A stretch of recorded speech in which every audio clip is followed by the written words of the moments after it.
Est-ce que tu te rends compte ce que ça signifie d'être dans une société où le travail ne paye plus? Ça veut dire que les gens n'ont plus aucun intérêt, ni financier, ni moral, ni personnel, ni rien, à contribuer au système, à contribuer à former la société. Dans les années 60, 70, 80, tu étais incité à contribuer au système. Pourquoi? Parce que pour ta contribution, tu recevais une rétribution. Mais aujourd'hui, tout est différent.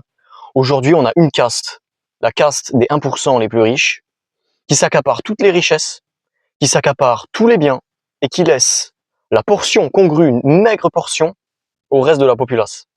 À ça, vous ajoutez l'immigration de masse, l'inflation, vous ajoutez la trahison des politiques, vous ajoutez le féminisme, vous ajoutez toutes ces idéologies qui vous empêchent de vivre normalement, qui vous enlèvent le goût de vivre. Et vous vous retrouvez avec des sociétés non plus stagnantes, mais régressantes. L'Europe ne stagne plus, l'Occident ne stagne plus, il régresse parce que les gens ne sont plus motivés, tout simplement. Les hommes ne sont plus motivés à bosser et à contribuer. On n'est plus dans un capitalisme aujourd'hui où on te demande de contribuer. On est dans un capitalisme où on veut tout te voler. Et on te vole tout par une technique incroyablement perverse qui s'appelle la subversion. On prend ta société, qui est dans un certain état à un instant T, on la pervertit, on la transforme, on la subvertit, on y introduit des choses nouvelles qui sont de l'ordre du mercantile, et on transforme tout en marchandise. On transforme tout ce qui était auparavant sacré ou un petit peu protégé du marché, on le transforme en marchandise, en transactions économiques. L'amitié, l'amour, la famille, la vie, la mort. Vous vous rendez compte que dans cette économie, plus personne ne peut acheter de maison, plus personne ne peut acheter de biens immobiliers. Sinon, à s'endetter sur 30 ans, avec des échéances de paiement et des échéances temporelles qui n'ont en réalité aucun sens.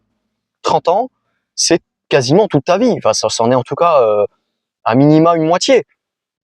Quel sens ça a de s'endetter sur 30 ans pour un bien immobilier dont tu ne jouiras même pas forcément, que tu devras léguer à tes enfants moyennant une grosse taxe ou une taxe de succession?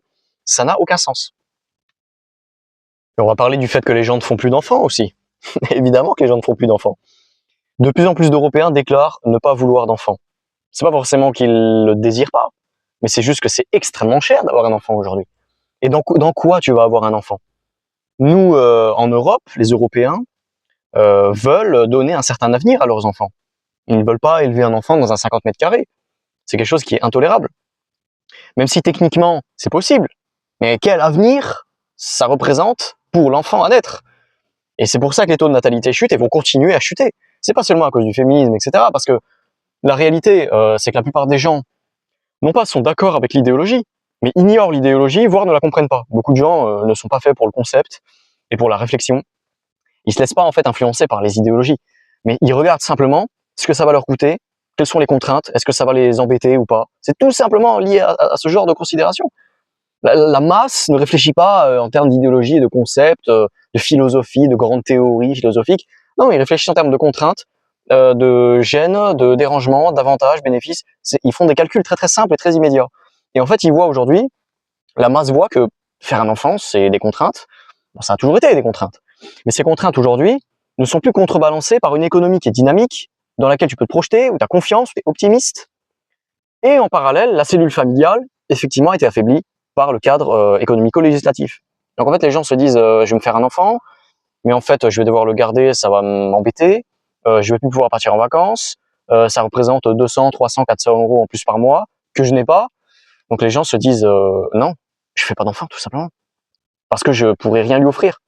À quoi bon faire un enfant? À quoi bon engendrer un être à qui vous ne pourrez rien offrir et que vous allez plus ou moins condamner à la pauvreté? Mais les gens font un calcul extrêmement logique.